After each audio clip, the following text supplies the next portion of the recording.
নমস্কার,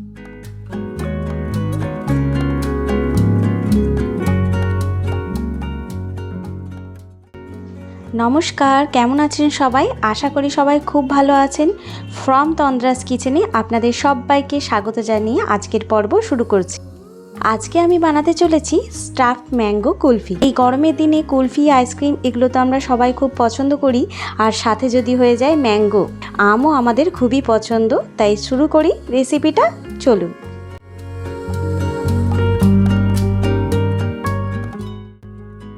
এটা খুবই সহজ রেসিপি এবং খুবই ইজি এবং তাড়াতাড়ি হয়ে যায়। এর জন্য সবসময় এই ধরনের লম্বা লম্বা আম নিলে খুব ভালো হয়, আর যে ধরনের আমে বেশি শাঁস নেই সেই ধরনের আম নিলে কুলফিটা খেতে খুব সুন্দর হবে। কারণ এক ধরনের আম হয় যেটাতে রেশা থাকে, সেই রেশাগুলো থাকলে এই কুলফিটা খুব একটা সুন্দর হবে না।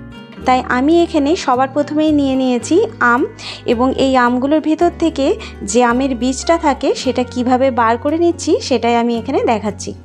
খুবই সহজে এটা বার করে নেওয়া যায়। এভাবে একটা সাঁড়াশির সাহায্যে আমি একটু ঘুরিয়ে দিলাম। তার আগে হালকা বীজটার ধারে পাশে আমি ছুরি দিয়ে একটু কেটে নিয়েছিলাম। আস্তে আস্তে ঘুরিয়ে দিলেই এরকম করে বীজটা, ভিতরের আঁটিটা বেরিয়ে চলে আসবে। দেখুন কি সুন্দরভাবে বেরিয়ে গেছে। আমি এই রেসিপিটা করার আগে বেশ কয়েকবার ট্রাই করেছি অন্য আমে এই রেসিপিটা করে, কিন্তু দেখা গেছে এই ধরনের ক্রিমি ক্রিমি যে আমগুলো হয় সেগুলোতেই এই ম্যাঙ্গো কুলফিটা খুব বেশি সুন্দর হয়। তাই আমি আপনাদের বলবো আপনারাও এই ধরনের আম ব্যবহার করবেন কুলফিটা বানানোর জন্য। এভাবে আমি 4টা আম আজকে কুলফি বানিয়ে আপনাদেরকে দেখাবো। সবগুলো কেটে নিই একই রকমভাবে।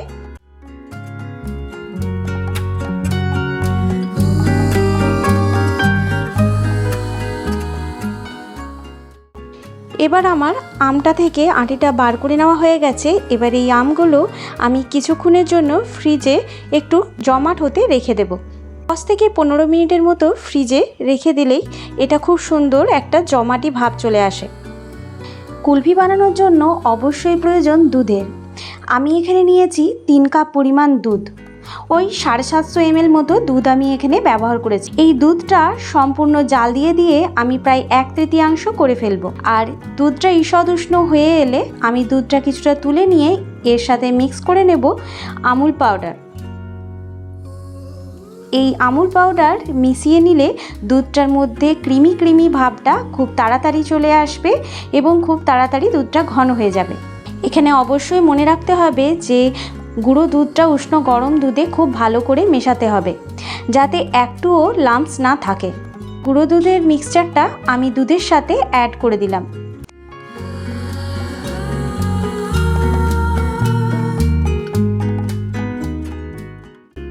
এবং সাথে সাথেই আমি এখানে অ্যাড করে দিচ্ছি কিছুটা পরিমাণ পেস্তা কুচি এবং আমন্ড কুচি।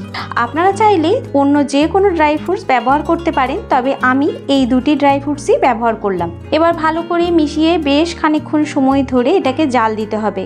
কিছুক্ষণ নাড়ি চাড়িয়ে নিয়ে আমি এর সাথে অ্যাড করেছি পাউডার সুগার।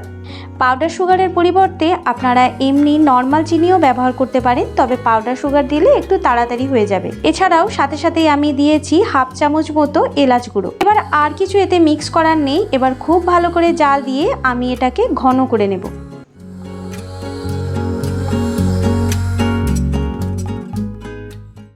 ম্যাঙ্গো কুলফির জন্য দুধের ক্রিমটা আমার এখানে তৈরি হয়ে গেছে। দেখুন যতটা পরিমাণ দুধ দিয়েছিলাম তার থেকে 1/3 এসে দাঁড়িয়েছে। এবার এটাকে খুব ভালো করে ঠান্ডা করে নিতে হবে। ঠান্ডা করে নিয়ে আমি আমগুলো ফ্রিজ থেকে বার করে নিয়ে এসে আমের ভিতরে দুধটা দিয়ে দিচ্ছি।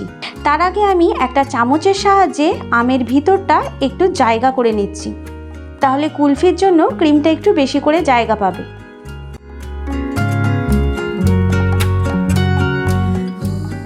এইভাবে একটা হাতার সাহায্যে আমি এই আমের ভিতরে মিশ্রণটা দিয়ে দিচ্ছি।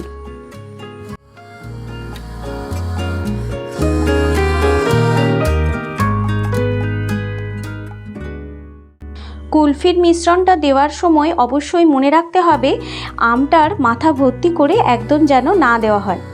দুধের মিশ্রণটা যখন বরফ জমে যাবে তখন একটু বেড়ে যাবে, তখন বাইরে দিকে বেরিয়ে চলে আসবে।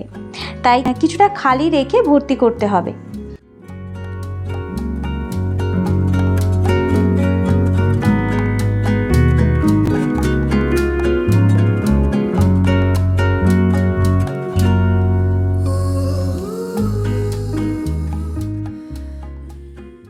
এভাবে প্রত্যেকটা আমে আমি দুধের মিশ্রণটা দিয়ে দিয়েছি এবং এবার ফ্রিজের মধ্যে রেখে দিলাম।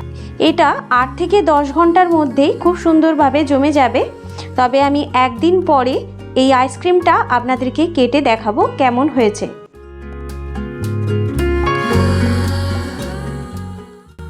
দেখতে তো খুবই সুন্দর হয়েছে, খুবই শক্ত হয়ে গেছে এবং হাতে ধরে রাখা যাচ্ছে না, হাতে প্রচণ্ড ঠান্ডা লাগছে। যদি এভাবে হাতে ধরে খোসাটা না ছাড়ানো যায় তাহলে অবশ্যই আমার মতো একটা ডাস্টার ব্যবহার করে নেবেন। এই পরিষ্কার ডাস্টারের সাহায্যে আমি আমটাকে খুব শক্তভাবে ধরতে পারছি এবং ছাড়াতে পারছি। অথবা আপনারা কিছুক্ষণের জন্য অপেক্ষা করতেও পারেন। তবে আমি একটু তাড়াতাড়ি করেই আপনাদেরকে কেটে এটা দেখাচ্ছি যে কীরকম জমেছে।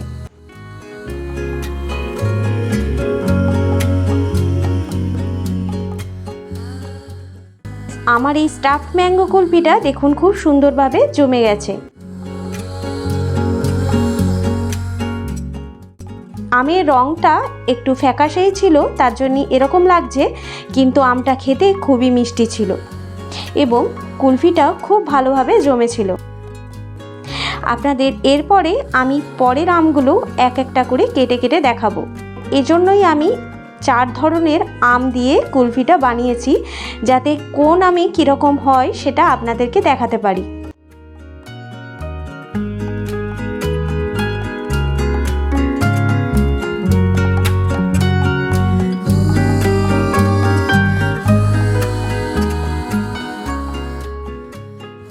এবার আমি অন্য আরেকটা আম এই একইভাবে খোসা ছাড়িয়ে নিয়ে স্লাইসের আকারে কেটে নিচ্ছি। দেখুন খুব সুন্দর জমেছে কিন্তু ভিতরটা। এই আমটাতেও খুব ভালোভাবে জমেছে কুলফিটা।